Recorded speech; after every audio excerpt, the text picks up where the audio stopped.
Facebook mati. Ini agak kurang bagus suaranya. Bismillahirrahmanirrahim. Cukup misalnya? Cukup.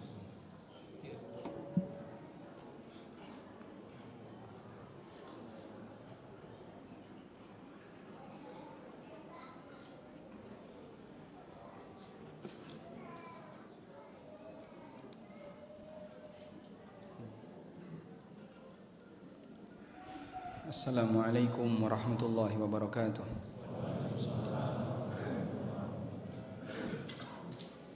Alhamdulillahi rabbil alamin. Wassalatu wassalamu ala ashrafil mursalin Nabiyyina wa maulana Muhammadin wa ala alihi wa sahbihi ajma'in. Wa ashhadu an la ilaha illallah wahdahu la syarika lah. Wa ashhadu anna Muhammadan abduhu wa rasuluh. Salawatu Rabbi wa salamu alaihi wa ala alihi wa ashabihi wa man sara ala nahjihi wa istanna bi sunnatihi ila yaumiddin. Alhamdulillah, puji syukur kita haturkan kehadirat Allah Subhanahu wa taala di siang ini di Masjid At-Tabayyun Meruyah, Jakarta Barat. Allah kumpulkan kita dalam rangka untuk belajar. Semoga Allah Subhanahu wa taala menjaga semangat Bapak Ibu sekalian, tidak ngantuk, tidak merem sampai akhir kajian. Sanggup insyaallah? Baik. Mungkin boleh merapat yang sebelah kanan terutama, agar nanti yang baru bergabung bisa lebih mudah dapat tempat. Anda merasakan suaranya gaung? Gaung. Kalau yang satunya enggak gaung. Oh, coba kita lihat yang satunya.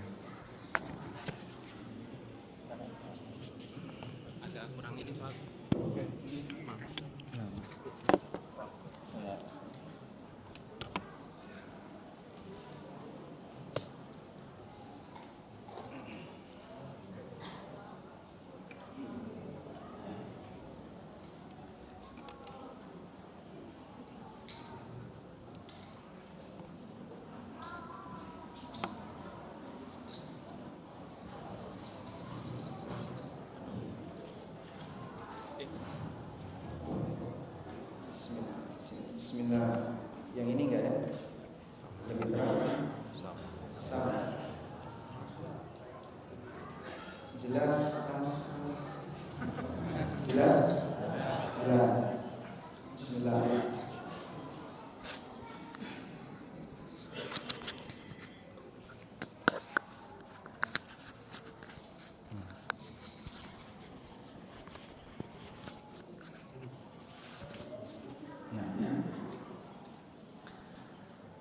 Alhamdulillah, semoga lebih baik.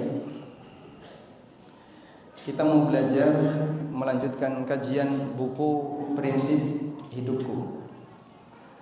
Dan yang terakhir kita sudah menyinggung tentang masalah tawakal.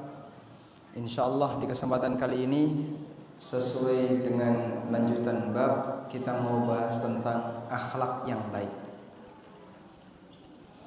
Kalau judul di buku akhlak baik bisa dipelajari. Halaman berapa? Oh, bukunya enggak mau. Halaman 71. Yang punya buku silakan dibuka halaman 71.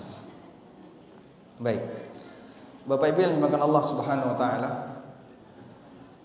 berbicara tentang masalah akhlak, ada banyak sekali motivasi yang diberikan oleh Nabi sallallahu alaihi wasallam agar kita belajar akhlak yang baik. Karena dengan akhlak yang baik, salah satu sebab seorang hamba bisa mendapatkan balasan surga. Sebagaimana yang disebutkan oleh Rasulullah sallallahu alaihi wasallam dalam beberapa hadis yang sahih, nanti Anda bisa catat hadis itu, mudah-mudahan jadi tambahan motivasi karena bagian ini tidak ada di buku. Hadis yang pertama, Rasulullah sallallahu alaihi wasallam pernah bersabda, akmalul mu'minina imanan ahsanuhum khuluqa. Orang mukmin yang paling sempurna imannya adalah yang paling baik akhlaknya. Wa khiyarukum linisaikum. Dan orang terbaik di antara kalian adalah orang yang paling bisa bersikap terbaik kepada istrinya. Hadis ini sahih riwayat Abu Dawud, At-Tirmidzi dan yang lainnya. Rasulullah sallallahu alaihi wasallam membandingkan ketika seseorang sudah mendapatkan nikmat iman, maka kelebihan antara satu dengan yang lain, tolak ukurnya salah satunya adalah akhlak. Sehingga di antara orang mukmin yang paling baik imannya adalah yang paling sempurna akhlaknya. Ini hadis yang pertama. Hadis yang kedua, hadis dari Aisyah radhiyallahu anha. Nabi sallallahu alaihi wasallam pernah bersabda, "Innal mu'mina yudriku bi husni khuluqihi darajati qa'imil laili sa'imin nahar." Seorang mukmin bisa mendapatkan derajat dengan akhlak baiknya. Seorang mukmin bisa mendapatkan derajat dengan akhlak baiknya sampai pada tingkatan derajat orang yang rajin tahajud di waktu malam dan yang rajin puasa di waktu siang. Seorang mukmin bisa mendapatkan derajat seperti orang yang rajin tahajud di waktu malam dan puasa di waktu siang dengan apa? Akhlak baiknya. Hadis ini diriwayatkan oleh Imam Ahmad, kemudian Al-Hakim dalam Al-Mustadrak, dan juga Abu Dawud dalam sunannya.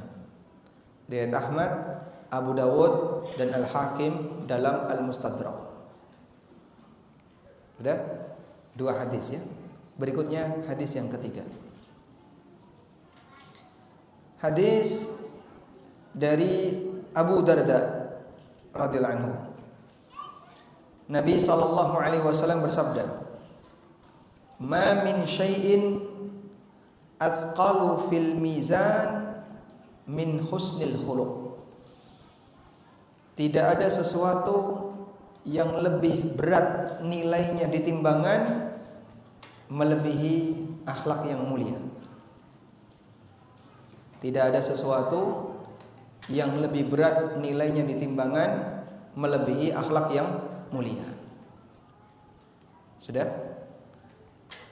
Sudah dapat berapa hadis? 3. Dulu ulama nyari satu hadis harus melakukan perjalanan 1 bulan. Anda dapat 3 hadis, berapa bulan perjalanannya? 1 jam, setengah jam. Selanjutnya, hadis dari sahabat Jabir bin Abdullah radhiyallahu anhu. Nabi sallallahu alaihi wasallam bersabda, "Inna min ahabbikum ilayya wa aqrabikum minni majlisan yaumal qiyamah."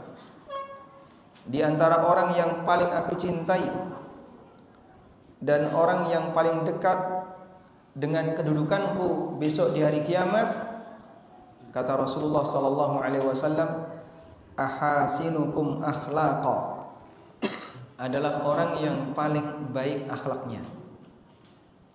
Kita ulang, di antara orang yang paling aku cintai dan paling dekat kedudukannya besok di hari kiamat adalah orang yang paling baik akhlaknya.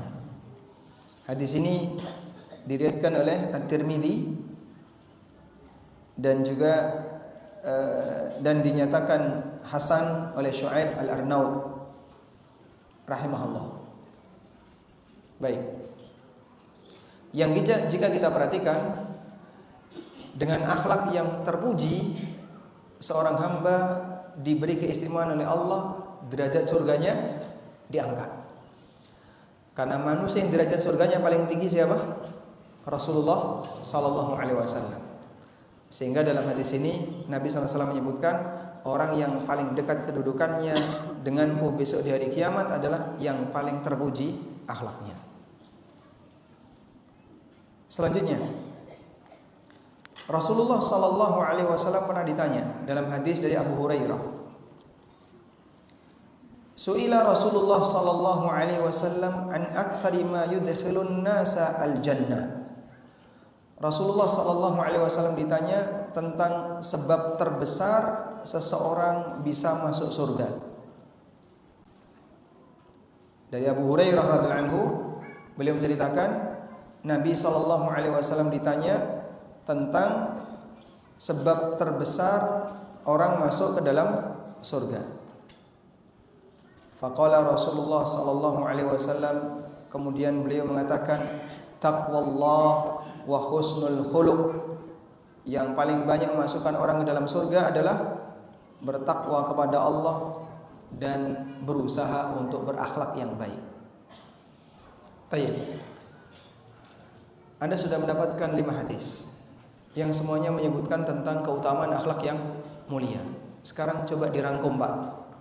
Apa saja keutamaan yang disebutkan dalam 5 hadis tadi bagi mereka yang punya akhlak yang mulia? Satu apa tadi? Disebut paling sempurna imannya. Yang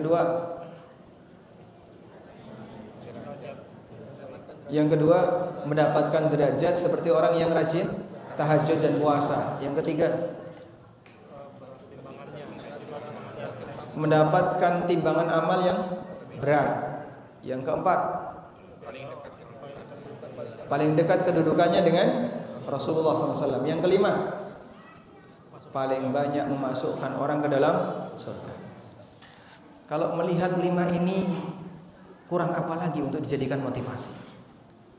Sehingga ketika orang membaca, ini yang menjadi sebab paling banyak orang masuk surga, didekatkan derajatnya dengan Rasulullah SAW, disebut paling sempurna imannya, disebut oleh Nabi SAW paling berat timbangan amalnya, mukmin yang paling baik, dan seterusnya.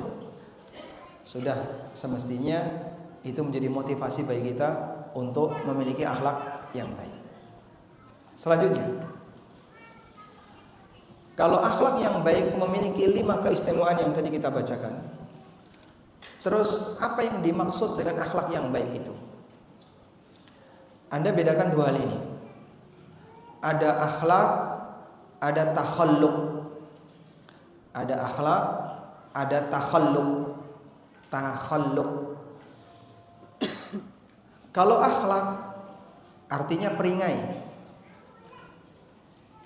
budi pekerti. Kalau takhalluq, upaya untuk mewujudkan akhlak. Kalau takhalluq, upaya untuk mewujudkan akhlak. Terkadang Nabi SAW memuji sebuah keadaan, namun maksud beliau adalah usaha untuk mewujudkannya. Sebagaimana terkadang beliau mencela sebuah keadaan, tapi maksud beliau adalah mencela perbuatannya. Sebagai contoh, biar nanti Bapak tergambar ya. Nabi SAW pernah bersabda, Innallaha jamilun yuhibbul jamal. Allah itu zat yang maha indah dan menyukai keindahan. Pertanyaannya, antara lelaki yang cakep dengan lelaki yang jelek, mana yang lebih dicintai Allah?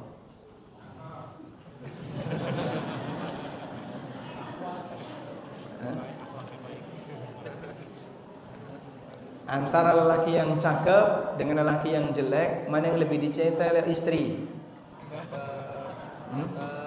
Cuma satu masalahnya, tidak ada pilihan yang lain. Antara lelaki yang cakep dengan lelaki yang jelek, mana yang lebih dicintai oleh Allah? Apakah terlahir cakep dan terlahir jelek itu membedakan kedekatan orang dengan Allah? Tidak. Kenapa? Di luar pilihan. Karena apa? Di luar pilihan. Sehingga ada orang misalnya terlahir dalam keadaan semua serba kurang. Warna kulitnya di bawah rata-rata misalnya ya. Penampilannya di bawah rata-rata dan semua penampilannya kurang. Bisa enggak dia jadi orang yang dekat dengan Allah? Bisa? Bisa. Lalu apa makna sabda Nabi sallallahu alaihi wasallam? Innallaha jamilun yuhibbul jamal. Sesungguhnya Allah itu zat yang maha indah dan menyukai keindahan. Nah, makna yuhibbul jamal bukan artinya Allah mencintai orang yang cakep. Tapi maksudnya adalah Allah mencintai orang yang berusaha untuk menghias dirinya sehingga tampak lebih cakep. Maka makna yuhibbul jamal artinya adalah yuhibbut tajammul. Allah menyukai upaya agar orang lebih cakep. Maka merawat diri biar badan ini gak gampang rusak, biar lebih rapi, kelihatan lebih bagus. Itu bagian dari sunnah. Sebagaimana Nabi SAW menyisir rambutnya, Rasulullah SAW memakai parfum, menggunakan pakaian yang rapi, karena beliau tidak mengajarkan hal yang kumuh. Walaupun orang itu cakep tapi gak pernah mandi, rambutnya acak-acakan, pakaiannya lusuh, kelihatan apa? Kumuh, gak menyenangkan. Paham di sini? Sehingga yang dimaksud Allah mencintai hal yang indah adalah upaya untuk mewujudkan keindahan. Contoh yang lain, Nabi SAW berpesan, la taghdab, jangan marah. Bisa nggak Pak jangan marah itu? Hah? Bisa? Yang namanya marah kan kadang muncul tanpa kendali. Misalnya bapak-bapak, tiba-tiba istrinya ngomong yang nyelekit. Saat istrinya ngomong yang nyelekit, Anda muncul emosi. Baik, bisa nggak itu dihilangkan? Jangan marah. Lah gimana, saya sudah terlanjur marah. Pokoknya nggak boleh marah. Nah, terus buangnya kemana ini?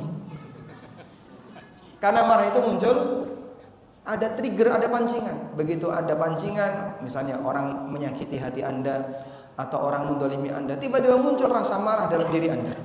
Dibuang bisa nggak? Bisa dibuang? Marahnya dibuang kemana?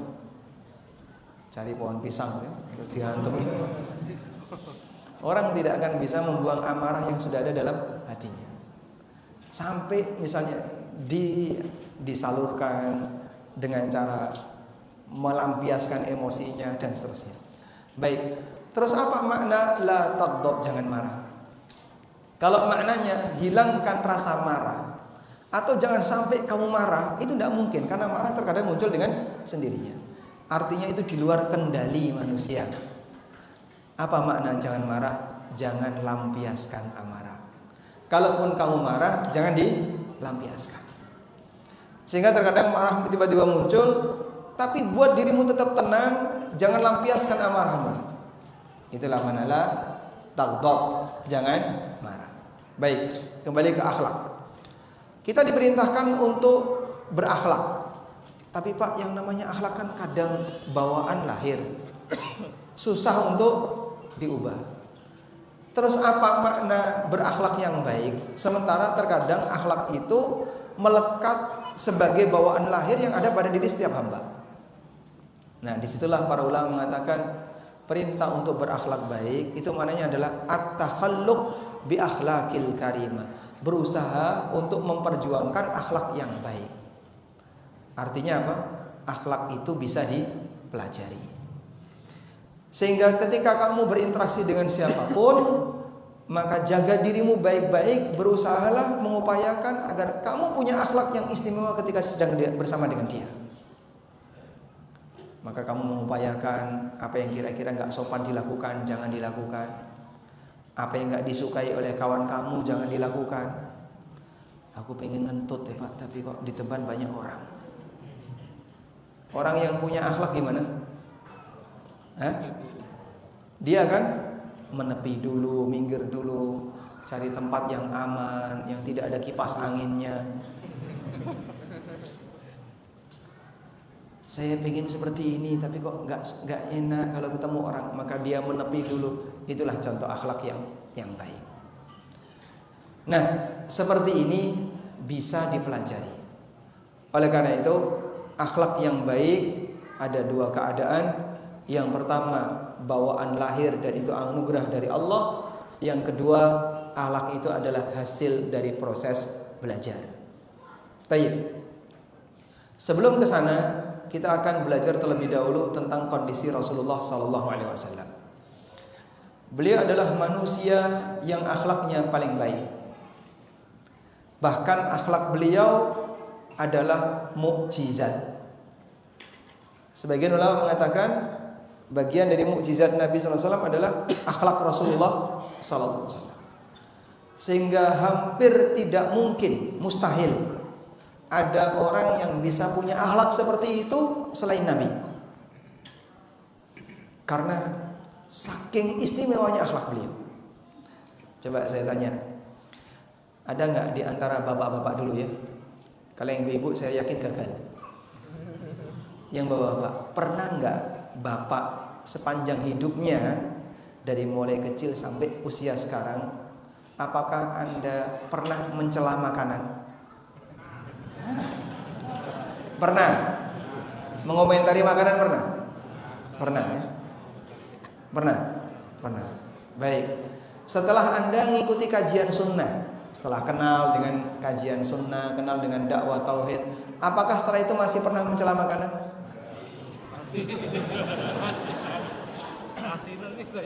Artinya apa itu? Hah? Udah kebiasaan. Walaupun nggak kenal sunnah sama saja, nggak ada perubahan. Baik, saya nggak tanya ibu-ibu ya. Ibu-ibu, kalau Anda makan masakan orang lain, pernah nggak ngasih komentar? Hah? Sering. Tapi kalau Anda makan masakan Anda sendiri, dipuji. Jadi hanya untuk satu poin yang kata Abu Hurairah radhiyallahu anhu, ma'aban nabiyyu sallallahu alaihi wasallam ta'aman qad. Rasulullah sallallahu alaihi wasallam itu tidak pernah mencela makanan, tidak pernah mengomentari makanan. Kata An-Nawawi rahimahullah, mencela makan itu cukup luas cakupannya. Sampai pun kata beliau menyebut ghamil, kasinan, itu termasuk asin, hambar, kemudian apa lagi, pahit, dan seterusnya, masuk kategori mencela makanan. Lebih parahnya lagi, habis masih tetap dicela. Dia sudah menghabiskan itu makanan, terus ngomong asin. Lah tadi bapaknya udah habis. Subhanallah. Ungkapan yang dia sebutkan bukan rasa syukur kepada Allah, alhamdulillah alladzi at'amani hadza wa razaqani min ghairi haulin minni wala quwwah. Tapi yang keluar dari dirinya adalah komentar berkaitan dengan makanan. Syukur tidak dia ucapkan, tapi komentar dia berikan. Padahal makanan sudah habis. Baik. Disinilah jamaah, jika kita bandingkan antara diri kita dengan Nabi SAW, tidak mungkin bisa sama dari sisi akhlak, karena akhlak beliau termasuk mukjizat. Nah, jaminan itu disebutkan oleh Allah Subhanahu wa taala di surat Al-Qalam ayat yang keempat. Allah taala berfirman, "Wa innaka la'ala khuluqin 'adzim." Sesungguhnya engkau Muhammad la'ala khuluqin 'adzim, berada di atas akhlak yang azim. Allah mensifati akhlak Nabi sallallahu alaihi wasallam dengan azim, sebagaimana Allah mensifati arasy dengan azim.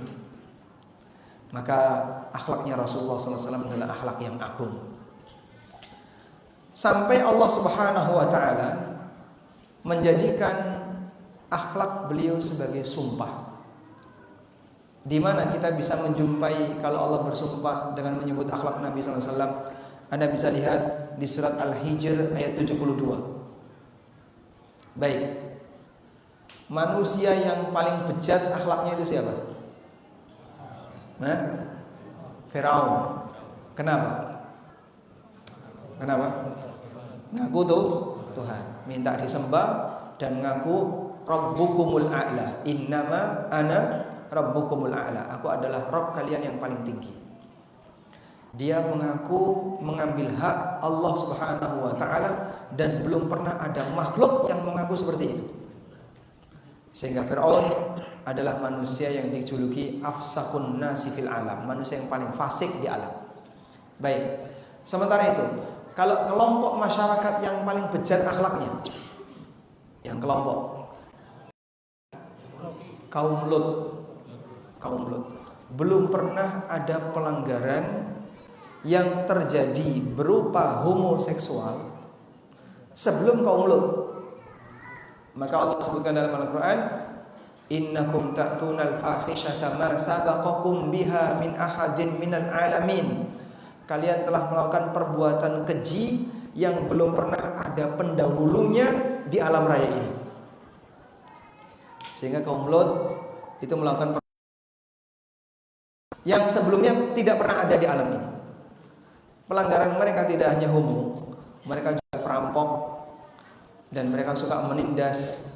Sehingga kalau ada kelompok yang kecil jumlah sukunya, ditindas. Itu kebiasaan. Maka ketika Allah Subhanahu wa ta'ala mau menyatakan sumpah bahwa kaum Lut ini adalah kaum yang sangat rusak, Allah menggunakan sumpah dengan menyebut akhlak Nabi sallallahu alaihi wasallam. Allah berfirman di surat Al-Hijr ayat 72, la'amruka innahum lafi sakratihim ya'mahun. La'amruka, demi umurmu wahai Muhammad, innahum, sesungguhnya mereka, lafi sakratihim ya'mahun, terombang-ambing dalam kesesatan mereka. Mereka mabuk dengan kesesatannya. Sehingga ketika Allah bersumpah untuk menyatakan bahwa kaum Lut itu orang yang rusak akhlaknya, Allah bersumpah dengan menyebut umur Nabi sallallahu alaihi wasallam. Dan isi umur itu apa? Isi umur itu apa? Perjalanan hidup. Beliau bersumpah dengan umur Nabi sallallahu alaihi wasallam, la'amruka, demi umurmu, demi perjalanan hidupmu. Perjalanan hidup bentuknya adalah akhlak-akhlak mulia sepanjang perjalanan hidup beliau. Karena itu berdasarkan ayat ini ada sebuah keterangan yang Abbas radhiyallahu anhu, beliau mengatakan, ma khalaqallahu nafsan akrama alaihi sallallahu alaihi wasallam wa ma aqsamallahu ta'ala hayati ahadin illa bihayatihi. Belum pernah Allah ciptakan satu jiwa yang lebih mulia dibandingkan Nabi Muhammad sallallahu alaihi wasallam. Dan tidak pernah Allah bersumpah dengan kehidupan siapapun selain kehidupan Rasulullah sallallahu alaihi wasallam. Sampai kehidupannya dijadikan apa? Sumpah. Yang itu menunjukkan keistimewaan Rasulullah sallallahu alaihi wasallam. Maka jemaah, dengan semua keistimewaan ini, akhlak Nabi sallallahu alaihi wasallam adalah mukjizat. Sehingga ketika Anda membaca sirah nabawiyah, Anda ketemu dengan aneka macam akhlak-akhlak beliau, perlu Anda sadari itu bagian dari mukjizat beliau sallallahu alaihi wasallam. Baik. Nah, ketika beliau memiliki akhlak yang demikian istimewa, Allah Subhanahu wa taala jadikan semua peringkai baik yang ada pada diri beliau maksimal. Sehingga Nabi sallallahu alaihi wasallam tidak punya akhlak buruk. Walaupun beliau manusia sebagaimana yang lain, tapi peringkai buruknya tidak ada. Caranya mengukur seperti ini. Semua akhlak baik. Nabi sallallahu alaihi wasallam seorang yang pemberani. Pemberaninya beliau 100%, enggak punya sifat pengecut. Nabi sallallahu alaihi wasallam dermawan. Dermawannya beliau 100%, tidak punya sifat pelit. Nabi sallallahu alaihi wasallam baik hati. Baik hatinya beliau 100%, tidak punya sifat akhlak yang jahat. Seperti itu kondisi Rasulullah sallallahu alaihi wasallam. Baik. Sementara kita, kalau misalnya diminta untuk mengukur, Bapak punya sifat berani enggak, Pak? Punya ya? Punya sifat berani? Punya. Punya sifat takut enggak? Sedikit. Sedikit apa banyak? Misalnya Anda diminta untuk lawannya pemberani itu apa? Penakut atau pengecut ya?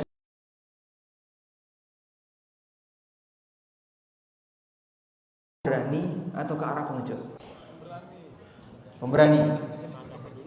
Misalnya ada jihad, panggilan jihad. Sudah di Bekasi, nggak jauh-jauh. Anda berani berangkat? Ya resmi. Tentu saja bukan jihad asal-asalan, jihad yang resmi, yang syar'i. Berani berangkat? Berani. Istrinya yang nggak berani. Istri bapak nggak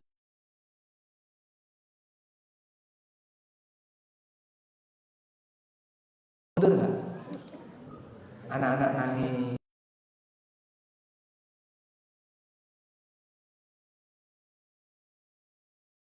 Kira gimana?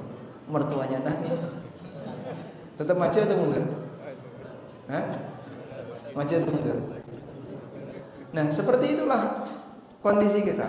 Kita punya sifat pemberani, tapi nggak 100%. Dermawan. Anda punya sifat dermawan. Maka mau bayar zakat, mengeluarkan sebagian uang untuk sedekah, mau untuk membeli buku yang bermanfaat, menderma dan seterusnya. Tapi sifat pelitnya ada nggak? Ada sifat pelitnya? Ada? Ada. Dominan mana? Dominan mana? Dominan? Baik. Rasulullah SAW nggak punya yang sebelah sini. Sifat pelit-pelit tidak ada. Maka saat Nabi SAW menderma, beliau sama sekali tidak takut miskin. Ada orang yang dikasih oleh Rasulullah SAW kambing 1 lembah. Berapa jumlahnya? Nggak usah dijumlah, diukur volumenya saja. Kambing diukur volume. 1 lembah isinya kambing. Orang yang menerima kambing itu langsung pulang. Kemudian dia menyampaikan kepada masyarakatnya, ya qaumi aslimu, fa inna Muhammadan sallallahu alaihi wasallam qad a'ta atiyatan lam yakhshal faqah. Wahai masyarakatku, ayo masuk Islam. Sesungguhnya Muhammad sallallahu alaihi wasallam dia telah memberikan kepadaku hadiah yang menunjukkan kalau dia enggak takut miskin. Ada enggak di antara kita yang siap seperti itu? Seperti Abu Bakar, menyumbang semua yang dimiliki. Ditanya sama Nabi sallallahu alaihi wasallam, apa yang kau tinggalkan untuk keluargamu? Allah dan Rasulnya. Bapak bawa ATM, ditaruh di depan takmir, silahkan kalau mau diambil pinnya ini. Siap insya Allah? Hah? Nggak sanggup ya? Karena kita masih ada sifat pelit. Sehingga sifat pelit itulah yang membuat kita terkadang dihalangi untuk melakukan amal berupa mengeluarkan harta. Mau keluarkan ini kok kayaknya berat. Kotak infak lewat sampai mana coba? Buka dompet dengan warna-warni. Anda pilih yang mana? Hah? Abu-abu, kuning, hijau, oranye. Ada yang merah? 10.000. Baik. Jika ada pilihan 10.000, 50.000, 20.000, kotak infak lewat, Anda masukkan yang mana? Anda masukkan yang mana? 20.000. Yang 50.000. Kenapa enggak semuanya? Karena Anda masih khawatir. Nanti kalau semuanya habis duit saya. Kurang lebih seperti itu. Jadi kita masih ada sifat apa? Pelit. Walaupun ada yang dominan, ada yang kurang. Sehingga sifat pengecut itu ada yang berlebihan. Ada sebagian orang yang terlalu pengecut. Dengar berita apa dikit, takut. Sampai rasa takutnya itu jadi tekanan bagi dia. Ada orang yang sangat pelit. Saking pelitnya sampai merugikan dirinya. Ada satu cerita ya. Sudah pernah dengar ceritanya? Belum? Ada orang yang sangat pelit. Saat dia memberikan nafkah untuk anaknya, itu ditakar. Ngasih makan itu ditakar. Udah? Sampai ada salah satu anaknya yang sakit, terus gak doyan makan. Maka si bapak ini berpikir, kalau satu anak saya sakit gak doyan makan, berarti jika semua sakit, saya bisa menghemat lebih banyak. Karena semuanya gak doyan makan. Tanyalah orang ini kepada temannya, Ada nggak daerah yang sering kena wabah? Yang di situ sering sakit, ditunjukkan ada di daerah ini. Berangkatlah dia ke sana. Dia pindah rumah ke daerah itu. Betul, semua orangnya sakit. Dan dia bahagia dengan itu. Karena pengeluarannya berkurang, pengeluarannya berkurang. Sampai dia sendiri sakit, kemudian mati semuanya. Ada orang yang mati karena pelitnya. Sehingga pelit terkadang membahayakan bagi orang. Ada orang yang saking pelitnya sampai dibenci istrinya. Ada yang saking pelitnya sampai dibenci teman-temannya. Ada yang saking pelitnya sampai dibenci tetangganya. Ada yang pelit sampai dibenci oleh saudaranya. Ada apa? Ada nggak orang yang berantem dengan istrinya gara-gara suaminya pelit? Ada? Ada yang istri pelit sampai suaminya benci sama dia? Ada? Ada. Sehingga terkadang gara-gara sifat pelit membuat orang dimusuhi orang lain. Ini pelit yang melebihi batas. Nah, makanya kalaupun kita tidak bisa punya akhlak dermawan 100%, maka jangan sampai punya akhlak kebalikannya di angka 100%. Geser ke kanan biar tidak terlalu gede bagian akhlak yang lawannya ini. Sifat pelit misalnya. Karena itu semuanya akan merugikan diri kita. Baik. Nah, setelah kita bisa melakukan seperti ini, maka Bapak Ibu bisa melakukan analisis. Kira-kira kekuatan akhlak saya ada di mana? Caranya seperti ini, Pak. Anda siapkan 2 tabel. Tabel pertama akhlak mulia. Tabel kedua akhlak tercela. Ya. Di tabel yang pertama ada 2 kolom. Daftar akhlak, kolom yang kedua skor. Tabel kedua daftar akhlak, kolom berikutnya skor. Masing-masing silahkan ukur sendiri. Akhlak baik, dermawan. Lawannya pelit. Anda kasih skor. Pakai persentase. Kira-kira dermawan saya berapa persen? Akhlak berikutnya sopan santun. Lawannya apa?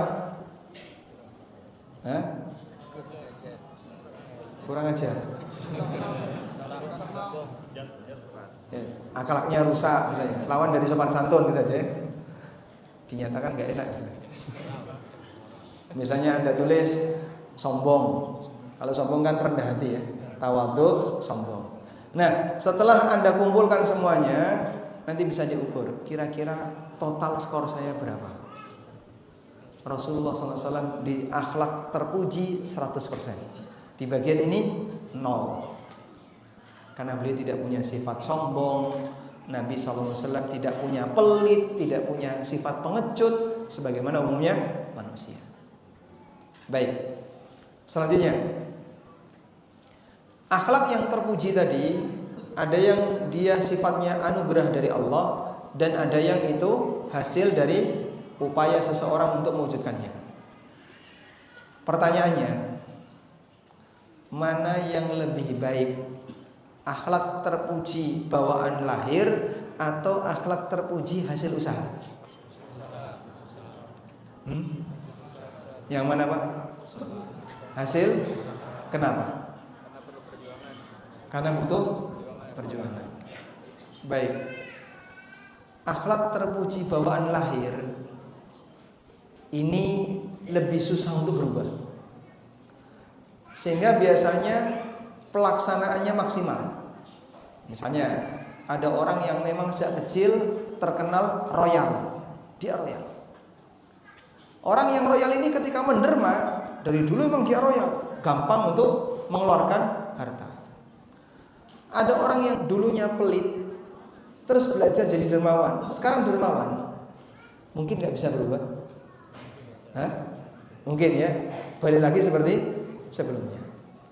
Karena yang bentukan manusia lebih gampang berubah. Baik. Sehingga kalau berbicara tentang masalah akhlak baik bawaan lahir dengan hasil bentukan, kalau Anda ditanya mana yang lebih baik, dilihat dari ketahanannya, bawaan lahir lebih bertahan. Tapi kalau dilihat dari hasil upayanya, hasil usaha lebih berpahala. Karena diupayakan. Dan kalau diupayakan ada sisi tantangan, dan itu akan memberikan tambahan pahala bagi yang bersangkutan. Baik. Karena itu bersyukurlah kalau Bapak Ibu diberi oleh Allah akhlak yang baik tanpa hasil dari mengupayakan. Alhamdulillah, saya termasuk orang yang kalem, lembut, sampai gak kelihatan, saking halusnya. Ada kayak gitu ya. Dan itu bawaan lahir, sehingga orang ini diapa-apain tetap halus, lembut, nyantai, tidak pernah terlihat dia emosi. Punya teman kan seperti itu? Ada. Saya punya teman seperti itu. Jadi ngelenyem orangnya, diapa-apain gak pernah emosi dia. Orangnya gak pernah emosi, karena bawaan lahirnya seperti itu. Ada orang sebaliknya, awalnya kasar, keras, tapi karena dia belajar untuk jadi lemah lembut, belajar lemah lembut, akhirnya jadi orang yang lemah lembut. Tapi ingat, hasil yang kedua ini bisa jadi berubah sewaktu-waktu apabila orangnya tidak menjaganya. Baik. Oleh karena itu, ketika kita diberi oleh Allah akhlak yang mulia, perbanyaklah bersyukur, karena itu anugerah yang besar dari Allah Subhanahu wa taala. Artinya Anda tanpa mengupayakan tapi Anda sudah memiliki. Anda sudah mengupayakan tapi Anda sudah memiliki. Sehingga kalau misalnya saya tanya, lebih milih mana? Lahir kaya atau lahir berakhlak mulia? Hah? Kan ada orang kaya sejak lahir ya. Pilih mana? Lahir kaya atau lahir berakhlak mulia? Yang mana, Pak? Lahir walaupun di tengah keluarga miskin? Gak apa-apa. Tapi sudah terlanjur gede, Pak. Baik. Sehingga berkaitan dengan masalah ini, kembali kepada kecenderungan. Anda itu lebih bangga dengan apa? Dengan akhlak terpuji Anda ataukah dengan harta yang Anda punya? Terkadang ada sebagian orang yang misalnya iri sama temannya. Dia itu lahir sudah kaya, warisan dari bapaknya, sehingga kaya sebelum dilahirkan. Tapi saya dimulai dari nol, orang tua saya orang biasa, saya tidak punya fasilitas hidup seperti dia dan seterusnya. Maka kalaupun Anda tidak punya itu, mintalah kepada Allah yang lebih baik daripada sebatas harta, yaitu dikasih anugerah oleh Allah akhlak yang mulia. Ada seorang sahabat bernama Al-Mundhir Al-Ashaj. Suatu ketika Al-Mundhir ini melakukan perjalanan bersama rombongan. Ketika sampai di Madinah, rombongannya berjumpa dengan Rasulullah SAW dari kejauhan. Maka mereka semua pun langsung bubar, meninggalkan hewan tunggangannya, terus berlari untuk nyalami Rasulullah SAW, hanya untuk jabat tangan dengan Nabi SAW. Tapi di kejauhan Nabi SAW melihat Al-Mundhir Al-Ashaj. Ternyata dia tidak ikut teman-temannya. Tapi yang dilakukan oleh Al-Mundhir, dia parkirkan kendaraannya di tempat yang benar. Kemudian dia menggunakan pakaian yang bagus. Setelah rapi, baru menghadap Nabi SAW walaupun sedikit terlambat. Pada posisi ketika dia menghadap Nabi SAW walaupun sedikit terlambat, dipuji oleh Nabi SAW. Dan beliau mengatakan, Inna fika khullataini yuhibbuhumallah. Pada dirimu ada dua akhlak yang terpuji, yang dicintai oleh Allah. Al-hilmu wal-ana. Akhlak itu adalah al-hilm. Al-hilm itu apa? Tidak gerusa-gerusu, tidak asal-asalan. Wal-ana, dan tenang. Sementara kawan-kawanmu tadi tiba-tiba langsung datang nyalamin Nabi SAW, orangnya belum mandi, belum ganti baju, masih berdebu, nempel-nempel Rasulullah SAW. Yang itu bisa jadi justru menunjukkan sifat yang tidak hormat kepada Nabi SAW. Maka Al-Mundhir bertanya, ya Rasulullah, ana atakhallaqu bihima amillahu jabbalani alaihima. Ya Rasulullah, apakah saya yang mengusahakan akhlak itu Aku yang mengusahakan akhlak itu ataukah Allah Subhanahu wa taala yang menganugerahkan sifat itu kepadaku? Jawab Nabi sallallahu alaihi wasallam, balillahu jabalaka ma'alaiha. Namun Allah lah yang menganugerahkan akhlak itu kepadamu. Sehingga kau punya akhlak itu murni karena anugerah dari Allah. Makanya ketika kita diberi oleh Allah akhlak yang baik, misalnya Anda bisa baik hati dengan istri, bisa baik hati dengan anak, ibu-ibu bisa baik hati dengan suaminya, bisa baik hati dengan anaknya, baik hati dengan anggota keluarganya. Enggak semua orang mampu seperti itu, Pak. Tapi Anda berhasil melakukannya. Mudah-mudahan itu indikator bahwasanya Allah Subhanahu wa taala menganugerahkan akhlak yang baik untuk Anda. Baik. Nah, selanjutnya, walaupun demikian, ada akhlak yang itu bawaan lahir, namun akhlak yang terpuji itu bisa dipelajari. Melalui apa? Melalui apa? Berlatih. Melalui proses berlatih. Sebab akhlak itu bukan teori, tapi akhlak itu materi terapan. Bukan materi teori. Paham insyaallah? Baik. Karena itulah Rasulullah sallallahu alaihi wasallam banyak memotivasi umatnya untuk berusaha membangun akhlak yang mulia. Nabi sallallahu alaihi wasallam mengatakan, menyebutkan tentang beberapa akhlak yang mulia yang bisa dimiliki oleh manusia. Dari sahabat Abu Sa'id Al-Khudri radhiyallahu anhu, Nabi sallallahu alaihi wasallam bersabda, "Wa may yasta'fif yu'ifahullah." Siapa yang menjaga kehormatannya, maka Allah akan memberikan penjagaan bagi kehormatannya. Wa may yastaghni yughnihillah. Siapa yang merasa cukup, maka Allah akan berikan kecukupan untuknya. Wa may yatasabbar yusabbirhullah. Dan siapa yang sabar, berusaha untuk sabar, maka Allah jadikan dia sebagai orang penyabar. Wa ma u'tiya ahadun ata'an khairam minhu wa asbagha minas sabri. Dan tidak ada anugerah yang diberikan oleh seseorang yang lebih mulia daripada anugerah sabar. Orang kalau bisa sabar, Pak, punya ketahanan yang lebih hebat. Punya ketahanan yang lebih kuat. Wallahu a'lam. Sehingga dari apa yang tadi kita sebutkan, ini menunjukkan bahwasanya akhlak yang terpuji bisa dipelajari. Maka Nabi sallallahu alaihi wasallam perintahkan, belajarlah akhlak A, belajarlah akhlak B, belajarlah akhlak C, karena akhlak yang terpuji itu bisa dipelajari. Wallahu a'lam. Selanjutnya, dimulai dari mana jika kita ingin mempelajari akhlak yang terpuji? Jawabannya adalah dimulai dari perbaikan batin. Dimulai dari perbaikan hati. Kenapa dimulai dari perbaikan hati? Karena hati itu raja. Sedangkan anggota badan ibarat pasukannya. Rasulullah sallallahu alaihi wasallam mengatakan, "Inna fil jasadi mudghah, idza saluha saluhat jasadu kullu, wa idza fasadat fasadal jasadu kullu." Dalam diri seorang hamba itu ada segumpal daging. Kalau baik-baik semuanya, jahat-jahat semuanya. Ala wahyal qalb, itu adalah hati. Abu Hurairah radhiyallahu anhu mengatakan, al-qalbu malikun wal a'dha'u junudu.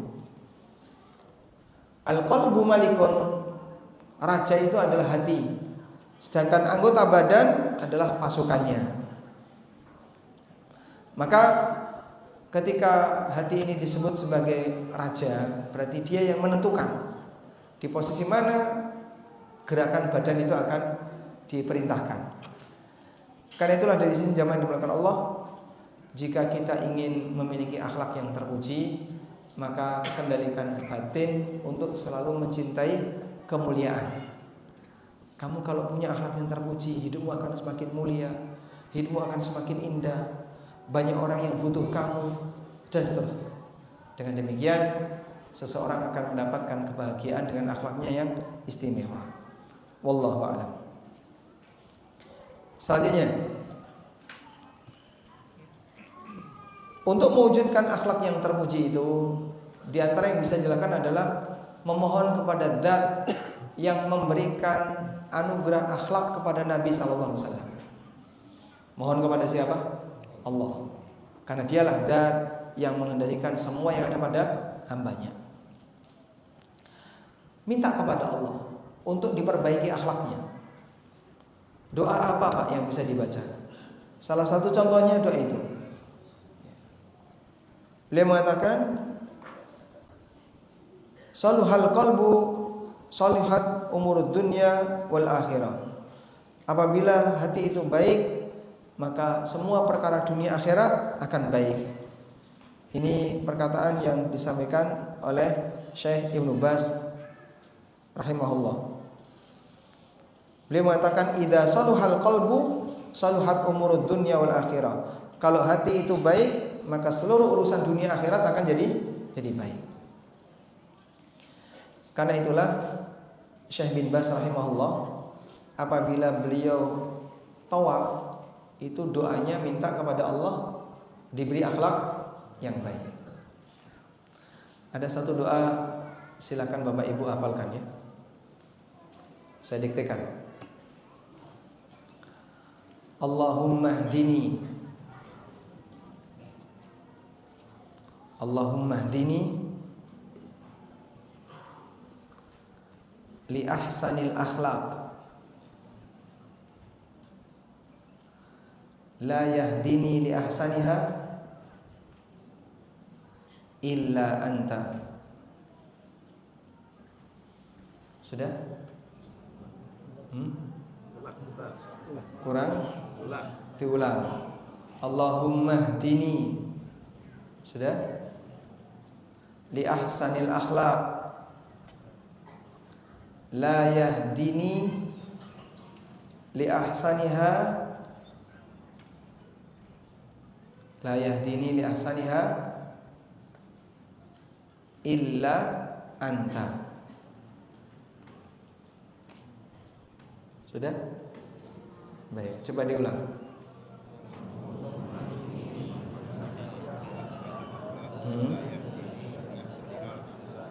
Masya Allah. Baik. Allahumma hdini, ya Allah berikan petunjuk kepadaku li ahsanil akhlaq, agar memiliki akhlak yang terpuji. La yahdini li ahsaniha illa anta. Tidak ada yang bisa memberikan petunjuk kepada akhlak yang terpuji kecuali Engkau. Wasrif anni sayyi'aha, wasrif anni sayyi'aha, dan palingkan dariku akhlak yang buruk. Wasrif anni sayyi'aha, palingkan dariku akhlak yang buruk. La yasrifu anni sayyi'aha illa anta. Tidak ada orang yang bisa, tidak ada zat yang bisa memalingkan dariku akhlak yang tercela kecuali Engkau. Baik. Tidak ada, ulangi yang mana? Yang terakhir. La yasrifu anni sayyi'aha illa anta. Ya, la yasrifu anni sayyi'aha illa anta. Ada yang nulis doanya dari kiri ya. Nulisnya dari kiri ya. Nulis Arab dari kiri bisa? Hah? Yang ditulis apa? Latinnya. Entar browsing di Google. Insyaallah ada di Google. Tidak ada yang bisa memalingkan aku dari akhlak yang tercela kecuali Engkau ya Allah. Sehingga di sini kita bertawakal kepada Allah untuk akhlak yang kita miliki. Kita minta kepada Allah agar diberi akhlak yang mulia, dan kita mohon kepada Allah Subhanahu wa taala agar dipalingkan dari akhlak yang tercela.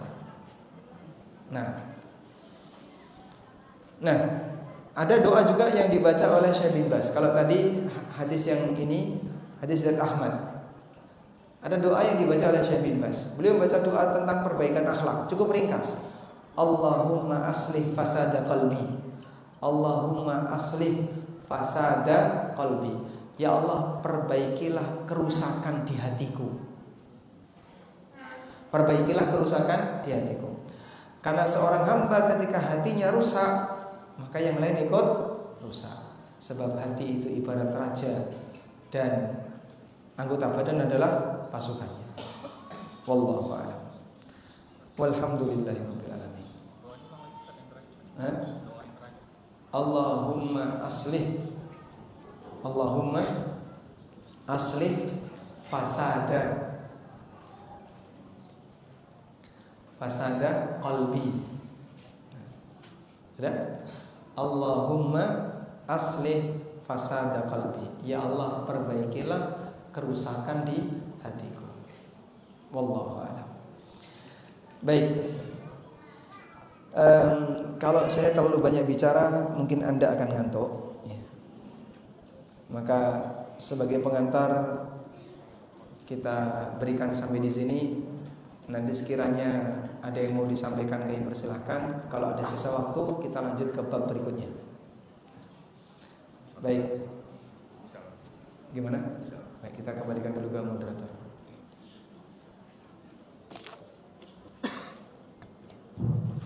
Baik Ustaz, jazakallah khair.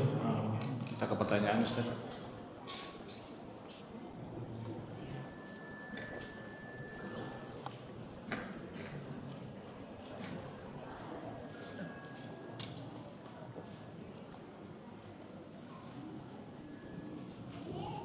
Alhamdulillah.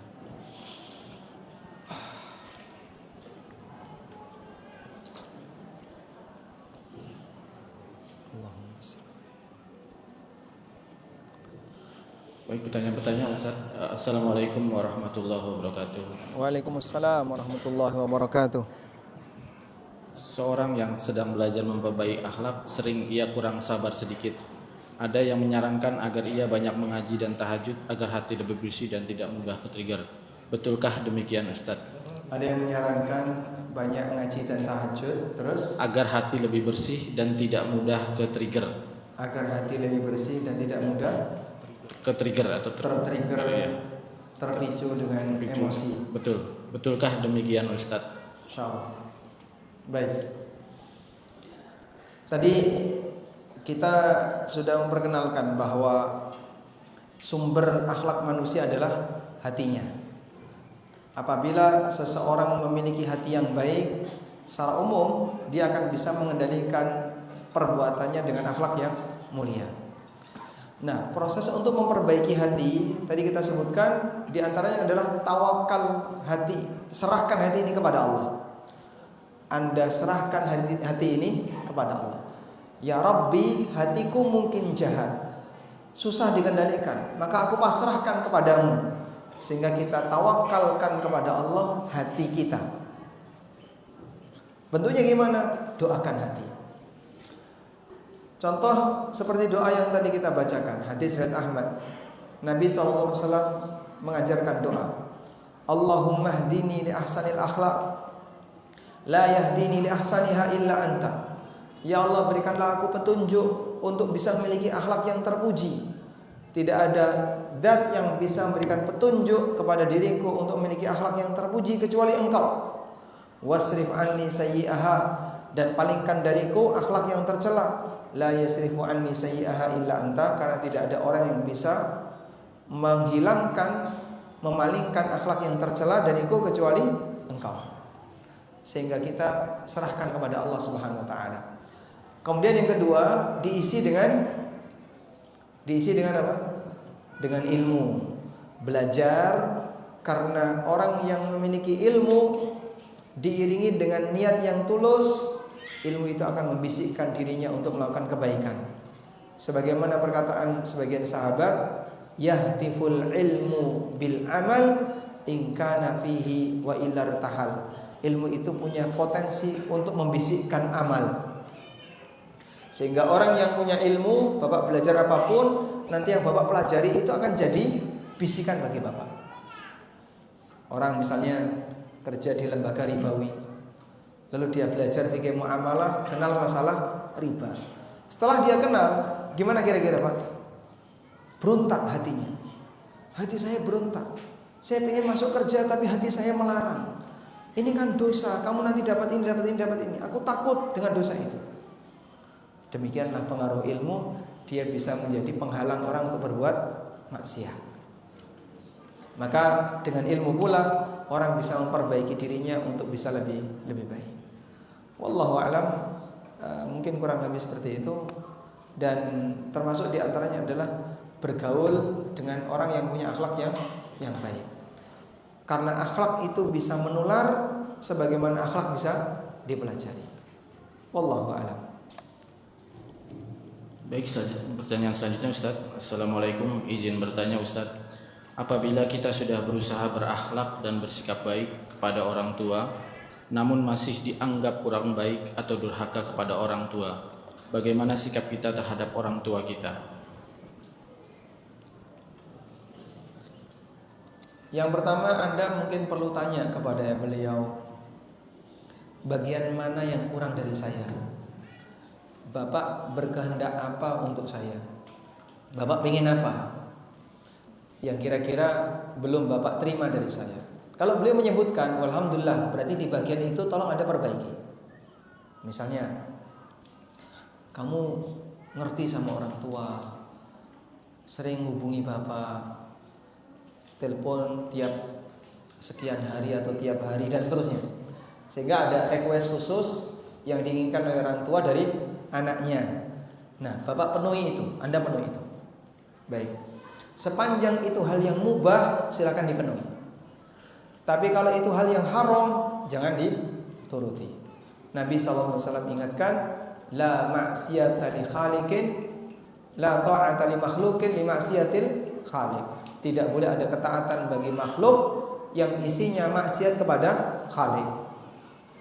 Sehingga kalau orang tua nyuruh untuk berbuat buruk, anak gak boleh ikut. Sampai Allah ceritakan dalam Al-Quran, wa in jahadaka ala an tusyrika bi ma laysa laka bihi ilmun fala tuti'huma wa sahibuhuma fid dunya ma'rufa. Kalau orang tuamu memaksamu untuk berbuat syirik kepadaku, fala tuti'huma, maka jangan kau taati. Jangan kau taati dia. Sampai pada titik memaksa untuk berbuat syirik, jangan kau taati. Tapi tidak ditaati tidak sama dengan didurhakai. Saya enggak mau ikut perintah bapak yang ini, tapi kata Allah, wasahibuhuma fid dunya ma'rufa. Tetap temani mereka dengan cara yang baik ketika di dunia. Maka tidak taat pada salah satu perintah itu tidak sama dengan durhaka. Sehingga Anda tetap berbuat baik kepada mereka walaupun Anda tidak mentaati perintah yang ini dari mereka. Bisa dipahami ya? Nah, mungkin orang tua juga kecewa. Nah itu, saya tuh pengen kamu kalau bisa tahlilan misalnya ya. Kamu harus apalagi misalnya serokalan, dibaan, dan aneka amalan-amalan yang lain. Kamu kalau bisa ini. Dia nyebut beberapa amalan tertentu. Lalu sang anak merasa, saya kok keberatan untuk melakukan ini. Terkadang orang tua nggak terima ketika ada amalan yang dia harapkan anak melakukannya, tapi tidak melakukannya. Nah, sudah sampai pada titik terakhir seperti itu, ya Anda sampaikan prinsip. Mohon maaf Bapak, saya tidak mengikuti amalan seperti itu. Tapi saya tetap akan bakti sama Bapak untuk perintah yang lain. Saya akan tetap memberikan sesuatu pada Bapak biar Bapak bahagia. Nah, jika orang tua masih menilai Anda durhaka, sejatinya yang salah adalah cara orang tua dalam menilai. Berarti yang keliru siapa? Orang tua dalam hal ini. Anda tidak berdosa, yang penting Anda sudah menunaikan kewajiban, selesai. Wallahu a'lam. Baik, pertanyaan selanjutnya Ustaz. Assalamualaikum Ustaz. Bagaimana menasihati saudara yang punya akhlak royal, suka memberi orang, tapi sampai merugikan diri sendiri dan keluarga sampai terjerat pinjaman online? Masya Allah. Ya, seperti ini barangkali tidak tahu prioritas. Royal hal yang baik, tapi jangan sampai bagian yang wajib ditinggalkan. Nafkah untuk keluarga apa hukumnya? Wajib. Sehingga ketika dia menyadari nafkah untuk keluarga itu hukumnya wajib, maka jangan dahulukan memberi hadiah ke teman sementara nafkahnya belum dipenuhi. Ada prioritas di situ. Cukupi dulu nafkah keluargamu. Ketika masih ada sisa, barulah silakan kau berikan kepada yang lain. Jika memang Anda adalah orang yang sangat royal, ingin banyak memberi, ya jangan cuma memberi teman, tapi perhatikan dulu keluarga. Oleh karena itu Nabi SAW mengingatkan, kafa bil mar'i ithman ayyudayyi'a may yaqut. Cukuplah orang disebut telah berbuat dosa jika dia menyia-nyiakan orang yang wajib dia nafkahi. Saking tidak pernahnya anaknya diberi nafkah, sampai anaknya utang pinjol, utang ini, utang itu. Nah, ini pelanggaran dari siapa? Orang tua yang tidak memberikan nafkah kepada anaknya. Wallahu a'lam.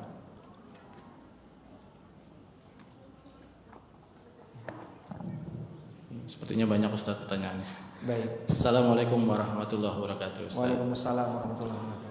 Bolehkah saya memberikan zakat mal ke saudara terdekat yang terlilit utang rentenir?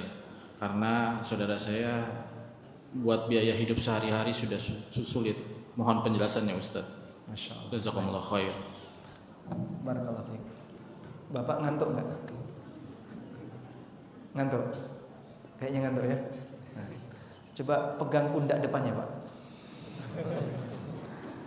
Pegang pundak depannya. Sebisanya.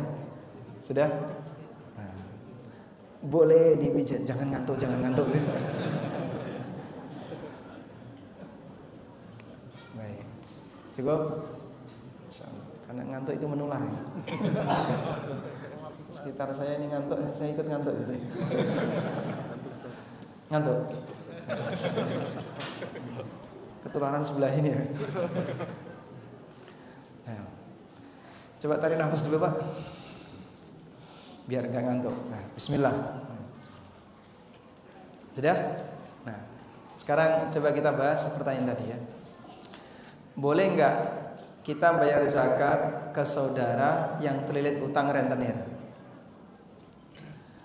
Membayar zakat tidak boleh keluar dari 8 asnaf ini. Karena ini yang ditetapkan oleh Allah. Jika di antara 8 golongan ini ada yang kerabat dekat kita, maka dia lebih berhak daripada yang lain yang bukan kerabat. Jika di antara 8 ini ada tetangga kita, maka dia lebih berhak daripada yang bukan tetangga. Jika dari 8 ini ada teman dekat kita, dia lebih berhak daripada yang bukan teman dekat. Sebab dalam penyaluran zakat itu ada tingkatan hierarkinya. Tidak boleh keluar dari 8 ini, tapi semakin punya kedekatan hubungan dengan kita, dia semakin prioritas untuk kita kasih. Yang pertama keluarga, kedua tetangga, ketiga teman dekat. Nabi SAW memberikan pujian untuk tetangga, untuk keluarga. Jika orang bayar zakat untuk keluarga, Rasulullah SAW mengatakan, as-sadaqatu lil masakin sadaqatun, was-sadaqatu li ahli lil aqarib sadaqatun wasilah. Sedekah untuk orang miskin nilainya hanya sedekah biasa. Tapi sedekah untuk kerabat nilainya sedekah plus silaturahmi. Baik. Orang kena jerat utang rentenir. Dari 8 ini beliau masuk yang mana? Ghorimin. Berarti yang bersangkutan apa? Ghorimin. Boleh enggak kita kasih zakat? Boleh. Karena ghorimin termasuk orang yang berhak dapat zakat. Sehingga bapak memberikan ke ghorimin, dan ghorimin ini kerabat Anda, maka nilainya 2, zakat plus silaturahmi. Sehingga tidak hanya boleh, bahkan dianjurkan. Wallahu a'lam. Baik, pertanyaan selanjutnya. Apakah boleh diberikan kepada kakak? Yang misalnya mencari hutang atau apa gitu, Pak. Adik ngasih zakat ke kakak. Iya. Nah, zakat tidak boleh diberikan kepada orang yang wajib kita nafkahi. Nah, orang yang wajib kita nafkahi itu ada 4 atau ada 3 jalur. Saya ulang, orang yang wajib kita nafkahi ada 3 jalur. 1 jalur nasab, 2 jalur pernikahan, 3 jalur kepemilikan. Saya ulang ya. Ada 3 jalur yang wajib kita nafkahi: nasab, pernikahan, kepemilikan. Yang wajib kita nafkahi karena jalur nasab hanya ada 2 arah, ke bawah dan ke atas. Anak, cucu, bapak, kakek, 2 arah.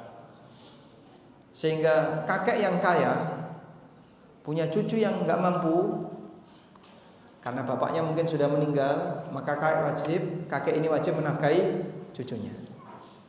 Sebaliknya, kakek yang enggak mampu punya cucu yang mampu, dia wajib menafkahi kakek. Atau nenek juga sama. Ya. Berikutnya, kewajiban untuk memberikan nafkah karena pernikahan ini hanya terjadi pada 1 orang, yaitu istri. Istri wajib dinafkahi oleh suami dan tidak sebaliknya. Yang ketiga, karena kepemilikan, yaitu budak. Budak itu milik siapa? Majikannya. Sudah? Oleh karena itu, majikan wajib memberikan nafkah ke budak.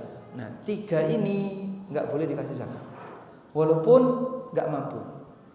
Saya punya kakek miskin, boleh enggak saya kasih zakat?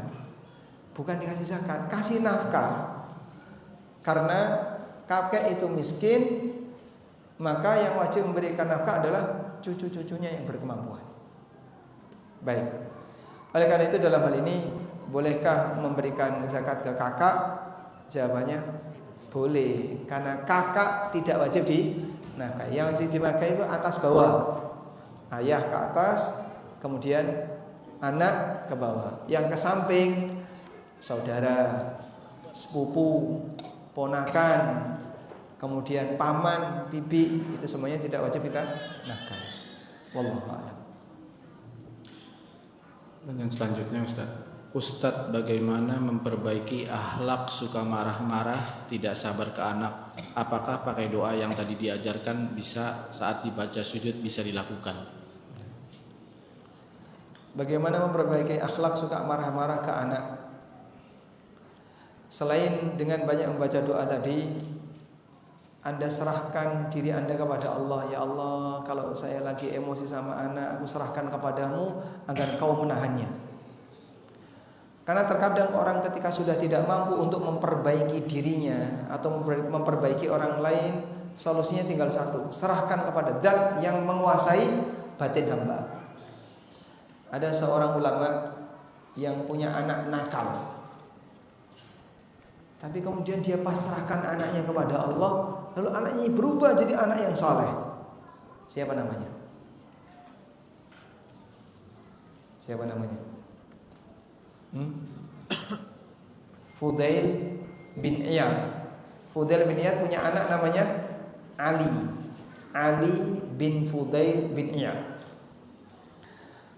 Ali di usia remaja gelidik, nakal, sehingga membuat bapaknya itu pusing. Sampai ketika Fudail merasa putus asa untuk memperbaiki akhlaknya, beliau pasrahkan anaknya kepada Allah. Ya Rabbi, aku serahkan kepadamu untuk anakku, silahkan engkau perbaiki. Minta kepada Allah Subhanahu wa taala agar Allah yang memperbaikinya. Akhirnya Ali diperbaiki oleh Allah, sehingga dia menjadi orang yang sangat senang tadabbur Al-Quran. Ali bin Fudail jadi seorang anak yang senang untuk merenungi kesalahannya, banyak berdoa kepada Allah, sering nangis dan seterusnya. Sampai ketika beliau membaca ayat-ayat dalam Al-Quran yang isinya tentang surga dan neraka, itu mesti selalu tidak tertahankan untuk nangis.